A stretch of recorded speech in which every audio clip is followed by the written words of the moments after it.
আসসালামু আলাইকুম। আজকে তৈরি করে দেখাবো টক মিষ্টি আমসত্ত্বের শরবত। খুবই মজাদার। এজন্য আমি 1/4 কাপ আমসত্ত্ব একটু কেটে নিয়েছি। 2 কাপ পরিমাণ পানি দিয়ে দিচ্ছি। আমি ঠান্ডা পানি অ্যাড করছি।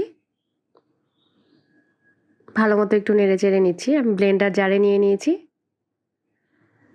এখন এখানে স্বাদ অনুযায়ী একটু লবণ দিয়ে দিচ্ছি।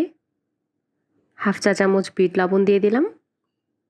ভাজা জিরার গুঁড়ো দিয়ে দিচ্ছি 1/2 চা চামচ।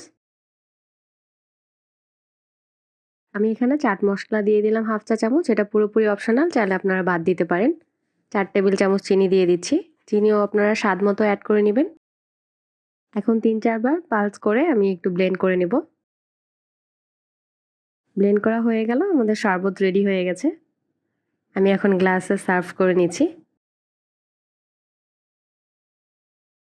এই গরমে এই মজাদার শরবত খেলে আপনার মন প্রাণ দুটোই জুড়ে যাবে। খুবই মজাদার।